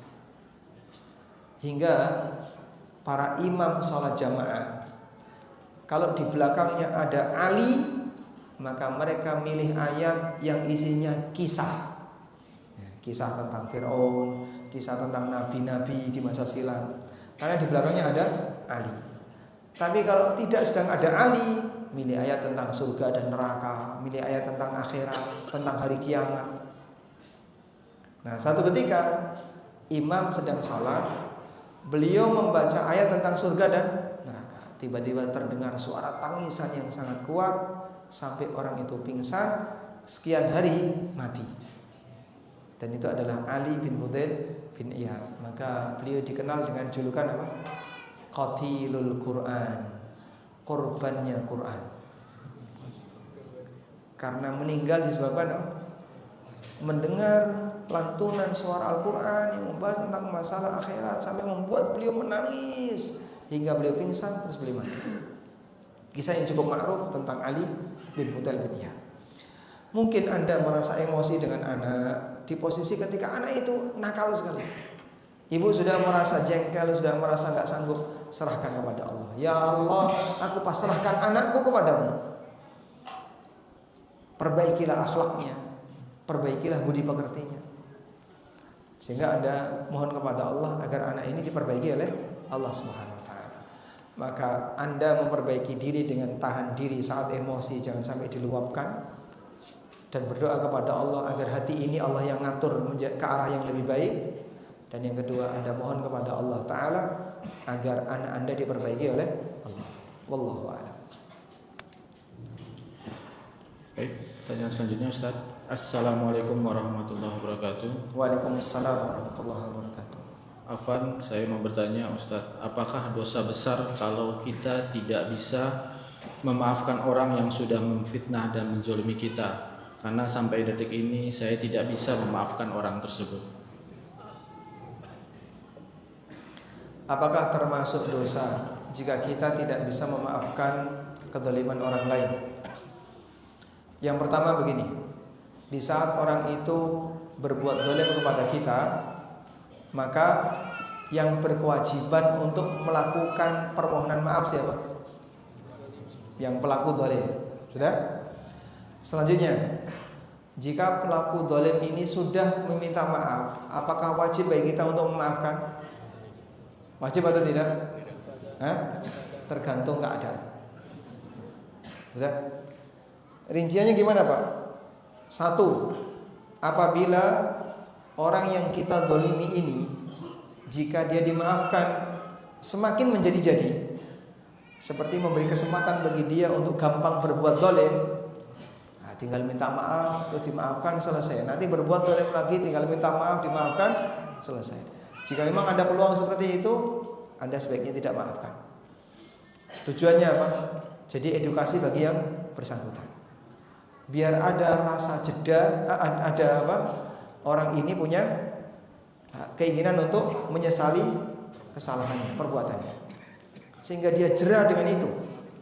Ketika dia jera dengan perbuatannya, mudah-mudahan nanti bisa memperbaiki diri. Karena itu Rasulullah SAW tidak memaafkan kesalahan sebagian orang. Ada orang yang dulu lidahnya sangat pedas kepada Nabi SAW sewaktu beliau dakwah di Mekah. Ketika penaklukan kota Mekah, Rasulullah SAW memberikan jaminan selamat kepada siapa? Kepada siapa? Semua masyarakat, dengan syarat dia masuk Masjidil Haram atau masuk ke rumah masing-masing dan tutup pintu. Yang ketiga, masuk ke rumah Abu Sufyan. Dah? Jadi Nabi SAW memberikan ultimatum kepada masyarakat Mekah. Aku membawa pasukan yang besar. Di tahun 5 Hijriah, penduduk Mekah menyerang Madinah dalam peristiwa perang Khandaq, dan mereka tertahan dengan parit sehingga nggak bisa masuk. Dibalas oleh Nabi SAW ketika peristiwa Fathu Mekah. Beliau datang dengan membawa pasukan yang banyak dan berhasil masuk Mekah. Dan masyarakat Mekah ketika itu diberi ultimatum, siapa yang masuk Masjidil Haram aman, siapa yang masuk ke rumah masing-masing aman, siapa yang masuk ke rumah Abu Sufyan aman. Akhirnya sepi Mekah, sehingga tidak ada kontak senjata, karena mereka sudah mengamankan diri di tempatnya masing-masing. Nah, di saat di Masjidil Haram itu Nabi SAW melakukan putusan untuk beberapa orang yang beliau tidak maafkan. Salah satunya Abdullah bin Khattal. Abdullah bin Khattal itu dikejar karena beliau, Nabi SAW memutuskan, ketemu Abdullah bin Khattal, bunuh dia. walaupun sudah minta maaf, karena tidak dimaafkan. Orang ini paling jahat, nyelkit ucapannya, banyak menyakiti Rasulullah SAW dan kaum muslimin. Sampai Abdullah bin Khattab itu berlindung di kiswah Ka'bah. Dia pegangi kiswah Ka'bah, tapi tetap ditangkap oleh para sahabat, kemudian dibunuh oleh sahabat atas keputusan Nabi SAW. Baik. Sehingga di sini jemaah, terkadang ada posisi kita tidak harus memaafkan. Karena kalau memaafkan, mungkin bagi yang bersangkutan itu akan memberikan kesempatan bagi dia untuk mengulang kezaliman. Yang kedua, apabila yang bersangkutan melakukan kesalahan, lalu ada konsekuensi besar yang harus Anda tanggung. Misalnya, gara-gara perbuatan kamu saya rugi 100 juta. Saya rugi ini, saya rugi ini, saya rugi ini. Gara-gara perbuatan dia. Terus orang itu minta maaf. Apakah kita harus serta-merta memaafkan? Tidak harus. Jika misalnya Anda minta kompensasi, saya mau memaafkan kamu, tapi dengan syarat kau gantikan senilai 100 juta. Kok yang bersangkutan tidak mau? Enggak, kalau gitu saya nggak mau minta maaf. Berarti boleh nggak Anda tidak memaafkan? Boleh. Kenapa? Karena dia belum menunaikan kewajibannya. Sehingga ketika ada sebuah perbuatan dolim sampai menimbulkan kerugian, lalu yang mendolimi itu minta maaf, kemudian Anda tidak mau memaafkan karena dia belum bayar kompensasi, boleh. Sebab taubatnya di sini harus menggantikan dampak kerugian yang Anda tanggung. Yang ketiga, orang itu melakukan kesalahan, tidak ada dampak kerugian yang berarti. Kalaupun ada, cuma sakit hati. Lalu yang bersangkutan minta maaf, dan dia bukan tipe orang yang suka mengulang kesalahan. Artinya ini bukan dijadikan kesempatan untuk kembali berbuat jahat. Maka Anda wajib untuk memaafkan. Jadi selain nomor 1, selain nomor 2, orang ketiga ini wajib memaafkan. Jika tidak, maka dia yang salah. Wallahu a'lam.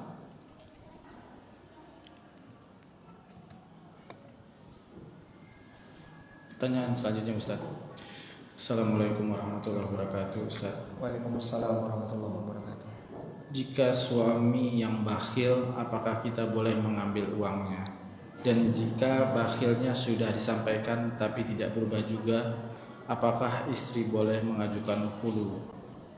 Bakhilnya gimana? Bakhil. Ini bakhil aja Ustaz. Jika suami yang bakhil, apakah kita boleh mengambil uangnya? Ya, yang kedua, dan jika bakhilnya sudah disampaikan kepada suami dan suami tidak berubah juga, apakah istri boleh mengajukan khulu? bakhilnya sudah disampaikan ke suami ya. Baik. Apabila orang itu sakit, maka yang mendapatkan dampak buruknya siapa? Dia. Tapi kalau orang itu sakit budi pengertinya, yang mendapatkan dampak buruknya orang lain.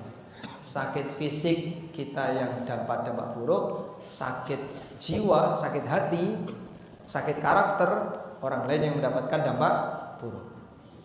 Salah satu contohnya tadi, suami pelit, suami galak, terus suami apa lagi? Suami yang tidak sopan dan seterusnya. Siapa orang yang pertama kali dapat dampak buruknya? Istri. Makanya Nabi SAW jadikan itu sebagai alat ukur. Khiyarukum linisaikum. Orang terbaik di antara kalian adalah orang yang terbaik kepada istrinya. Kenapa Pak kok kepada istrinya, bukan kepada ustadznya? Karena Anda bersama istri lebih lama daripada bersama orang lain. Maka kebersamaan Anda bersama istri Anda, termasuk istri bersama suaminya, tidak akan mungkin bisa bertahan tuh jaim terus.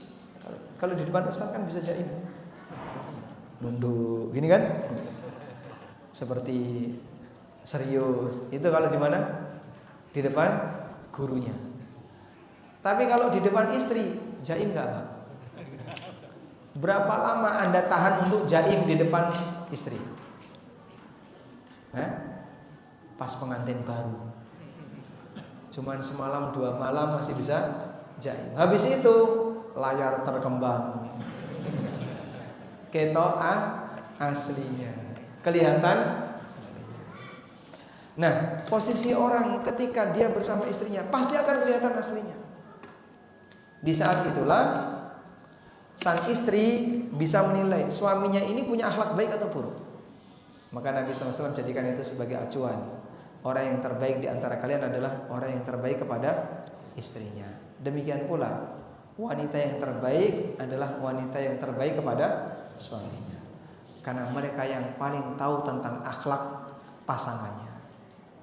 Baik, selanjutnya suami pelit. Apakah istri boleh mengambil harta suaminya?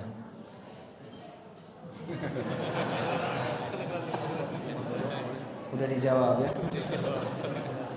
Baik, yang jawab boleh, dalilnya apa? Apa dalilnya?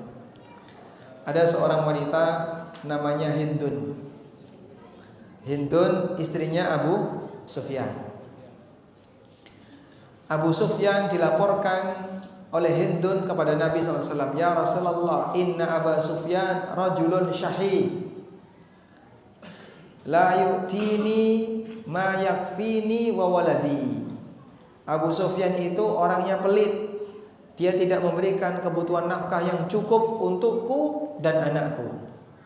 Maka Rasulullah SAW ngasih saran, silahkan kamu gugat cerai. Apakah itu sarannya? Tidak. Sehingga saran yang beliau sampaikan itu saran perbaikan, bukan saran merusak. Nabi SAW tidak mengatakan, kalau kayak gitu gugat cerai saja, cari suami yang lain. Jangan kayak gitu ya. Tapi Nabi SAW masih saran, khudhi min malihi ma yakfiki wa waladaki bil ma'ruf. Silakan kamu ambil hartanya yang cukup untuk dirimu dan anakmu. Sehingga ibu-ibu ketika punya suami yang pelit sampai kurang ketika ngasih nafkah, maka Anda boleh ngambil harta suami dengan satu syarat. Apa syaratnya? Jangan sampai tahu. Karena kalau tahu kan bahaya ya. Akan jadi masalah yang berkepanjangan. Sehingga kalau bisa seperti itu, lakukan. Yang kedua, kalau suami sangat pelit, sudah diberitahu tapi tidak mau berubah, apakah istri boleh gugat cerai? Pelit itu bertingkat, dan batasannya yang sampai pada tingkatan dosa adalah jika pelit menyebabkan orang tidak mau menunaikan kewajiban. Itu dosa. Contoh, ada orang punya banyak tabungan tapi nggak mau daftar haji. Dia pikir kalau saya daftar berdua sama istri 50 juta, terus nanti akan nunggu antrian 30 tahun. Duit 50 juta nganggur selama sekian puluh tahun. Sayang, saya kehilangan waktu investasi uang. Perhitungannya sampai situ ya. Akhirnya dia nggak mau daftar. Banyak Pak orang kaya yang nggak pernah terbetik dalam hatinya untuk daftar haji. Bahkan jangankan daftar haji, daftar umroh aja tidak. Sehingga saking pelitnya orang ini sampai dia tidak mau menunaikan kewajiban.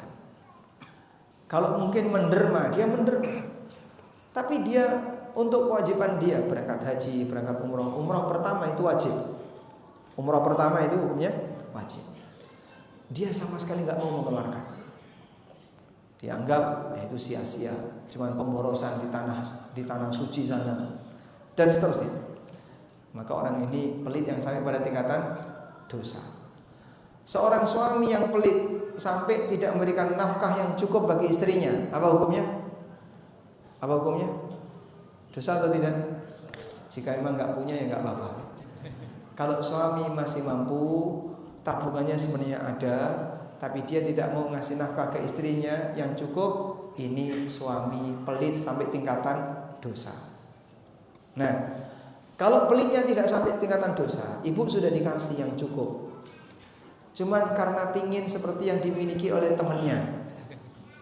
Nah, Nah, masalahnya uang saku dari suami nggak ada, maka Anda tidak perlu gugat cerai karena itu bukan alasan yang kuat.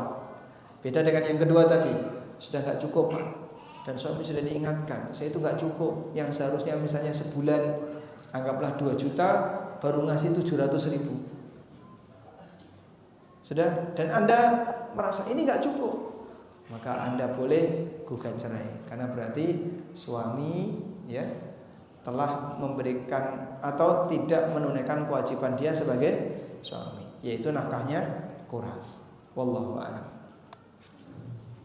Baik Ustaz, pertanyaan selanjutnya, saya mau bertanya bagaimana caranya mendakwahkan saudara istri saya yang melakukan perbuatan syirik dan bid'ah, sedangkan saya seorang mu'alaf yang masih belajar agama Islam.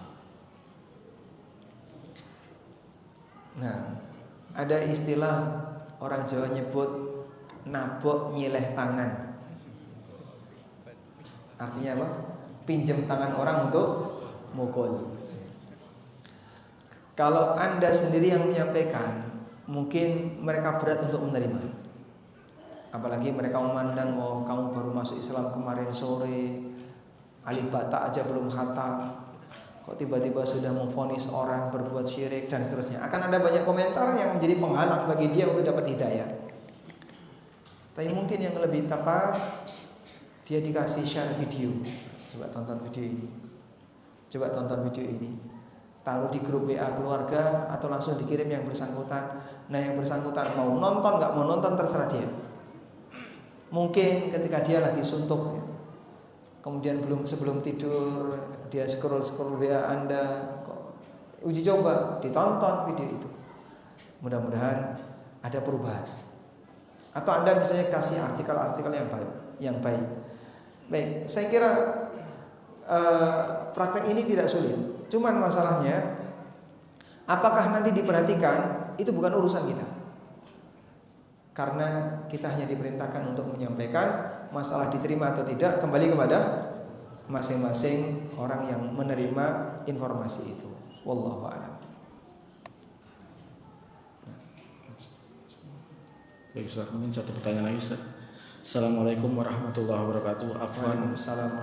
Afwan mau bertanya, jika tadi disampaikan Ustaz bahwa umroh pertama adalah wajib, apakah boleh jika umroh sendirian tanpa mahram karena usia sudah mau 40 tahun, takut meninggal belum sempat umroh? Jazakumullahu khair. Apakah diperbolehkan umroh tanpa mahram? Disebabkan untuk umroh yang pertama disebabkan karena keterbatasan.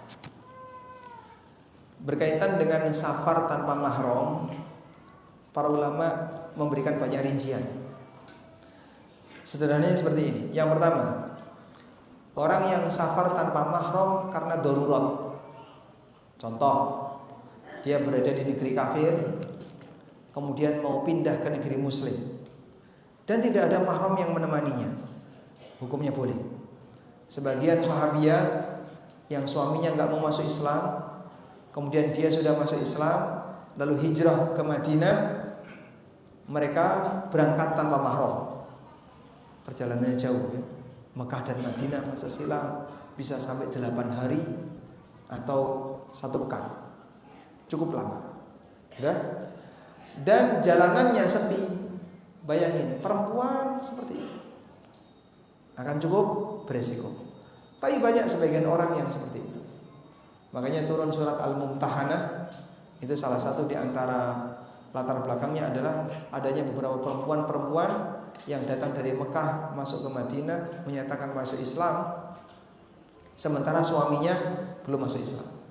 Diminta oleh Nabi, Allah Subhanahu wa taala meminta kepada Nabi sallallahu alaihi wasallam, famtahinuhun, jika ada wanita yang datang kepadamu untuk berhijrah menyatakan dirinya masuk Islam, maka ujilah dulu mereka. Ujiannya apa?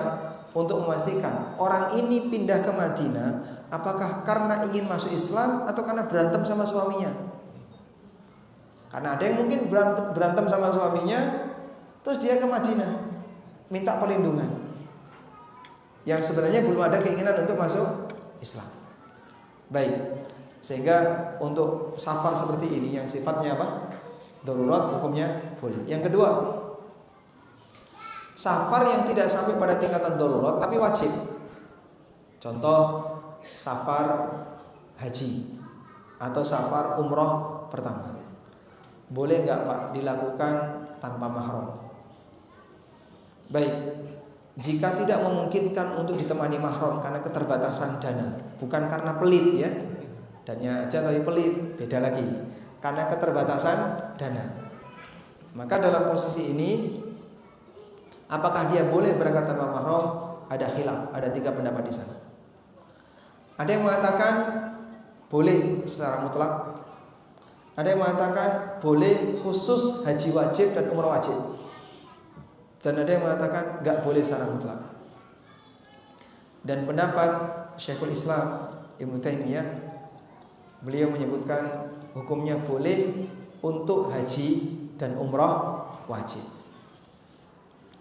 Sehingga kalau ada fatwa bahwa sebagian ustadz mengatakan bagi ibu-ibu yang pengen berangkat umroh sendirian tanpa mahram, hanya khusus untuk umroh yang pertama hukumnya boleh. Ini diantara pendapat yang pernah disampaikan oleh Syekhul Islam Ibnu Taimiyah dan sebagian ulama Hambali. Dan ini bukan termasuk penyimpangan, karena mereka punya alasan yang cukup kuat jika Anda bandingkan dengan pendapat yang lain. Yang ketiga, untuk safar bukan darurat, bukan wajib. Safar yang bukan darurat dan bukan wajib. Boleh enggak tanpa mahram? Jawabannya tidak boleh. Karena tidak ada alasan yang cukup kuat. Misalnya sama teman-temannya mau kulineran ke Jawa, terus rame-rame ke Jogja naik bis. Tapi itu kan bersama rombongan banyak orang, aman insya Allah. Ya bukan masalah aman dan tidak aman, tapi kewajiban untuk membawa mahram itu harus ada di situ. Karena safar Anda adalah safar yang bukan untuk hal yang wajib, maka harus ada mahram. Wallahu a'lam. Masih bisa Ustaz? Ya, silakan.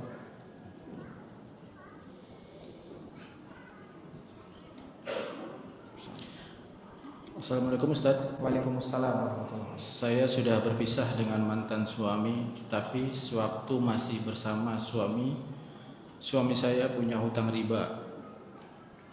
Tapi sewaktu masih bersama saya punya hutang riba. Adakah kewajiban saya untuk melunasi hutang tersebut?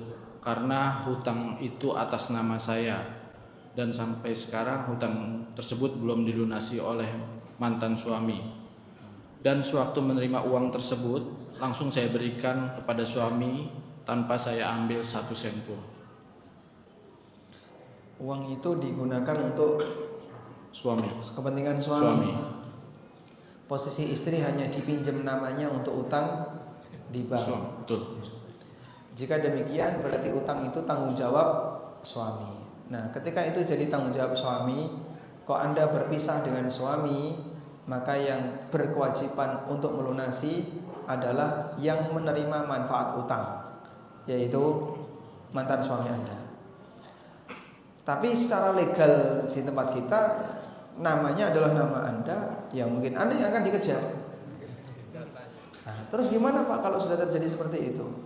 Ya coba Anda sampaikan ke mantan suami dengan serius, tolong ini diselesaikan sebisa mungkin. Kalau tetap gak mau gimana Pak? Nah itu yang susah. Anda tidak akan mungkin bisa melakukan pemaksaan, karena yang bersangkutan mungkin sudah berada di tempat yang berbeda dari kota Anda, atau dia sudah tidak lagi peduli dengan diri Anda.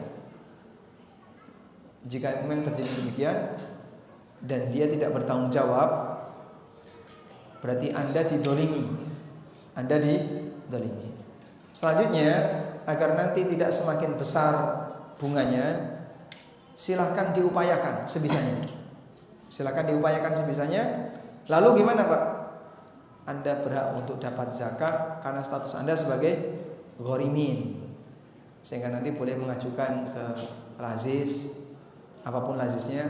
Jika memang di ACC Anda dikasih uang A dikasih uang B, silahkan dikumpulkan untuk dipakai melunasi utang. Wallahu a'lam. Mungkin itu sebagai solusi. Baik.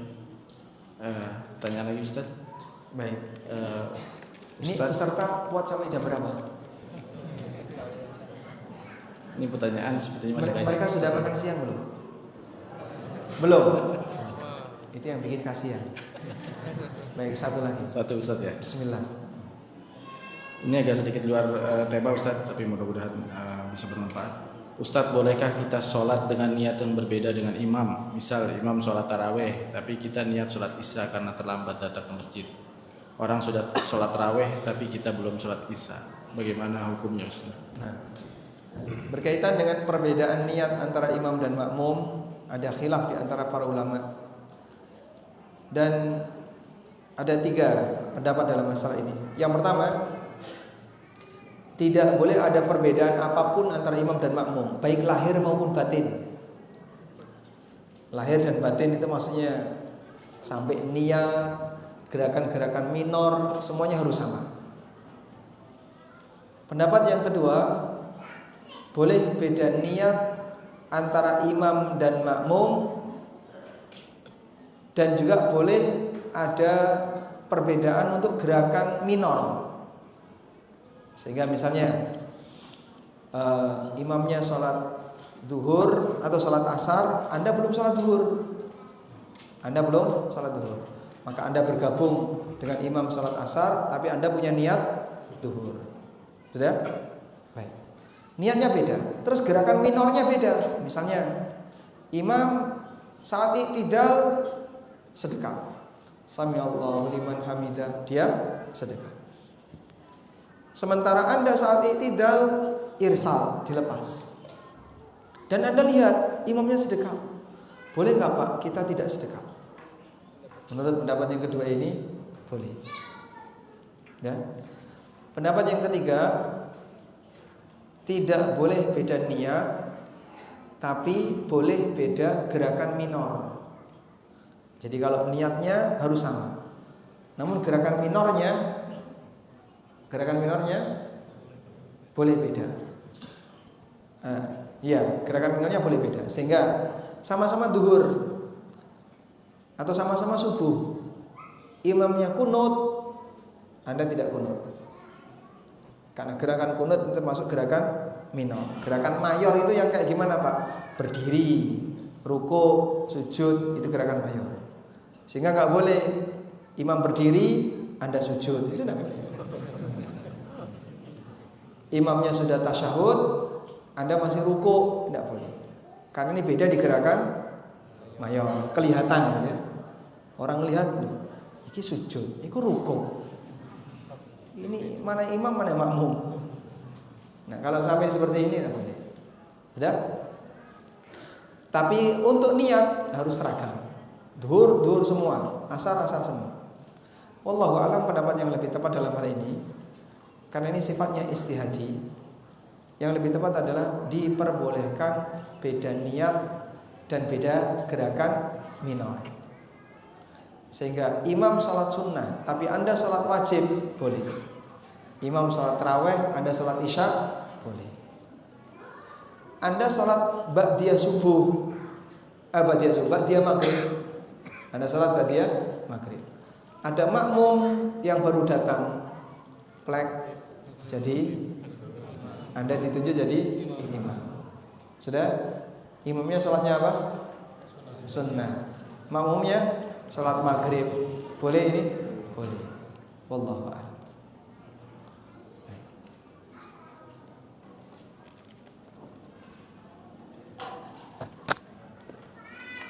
Assalamualaikum Ustaz. Waalaikumsalam. Bagaimana menghindari lingkungan orang-orang yang suka bergibah? Karena sepertinya sulit untuk menghindar Ustaz. Terima kasih. Bagaimana?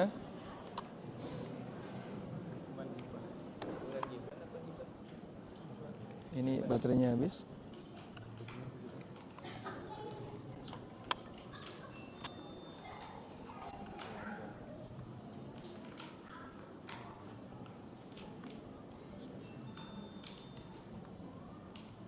Iya. Sebentar. Ya, mungkin baterainya habis.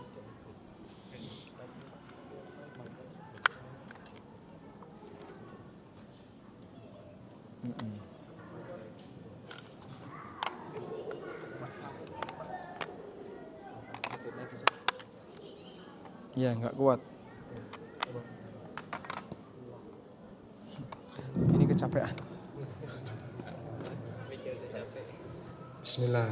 Nah, bagaimana caranya menghindari lingkungan yang suka ghibah? Karena sepertinya sulit.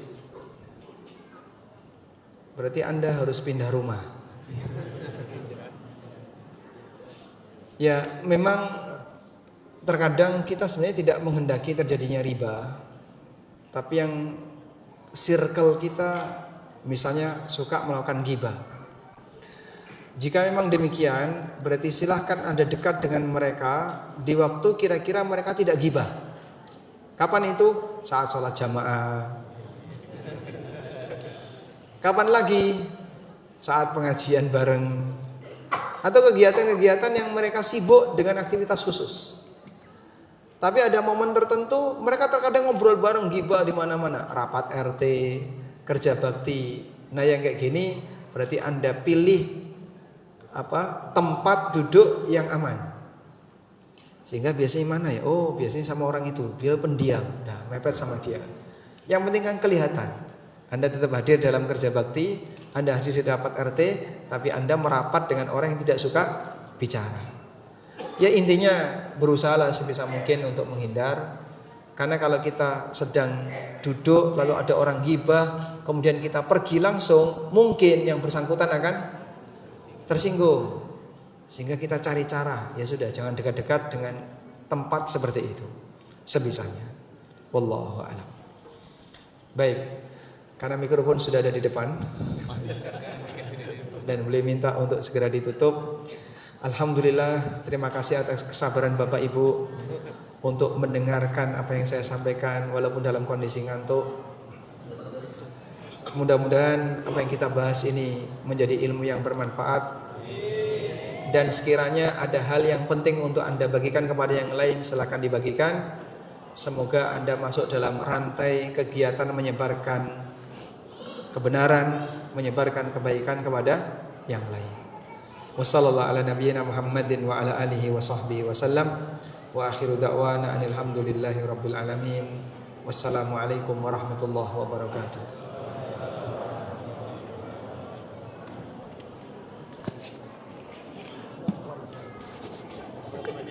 Tadi udah bertanya. Gimana? Pas lagi Jumatan, kan ketika khotib naik itu kita kan nggak boleh makan sesuatu, tapi saya pengen pipis.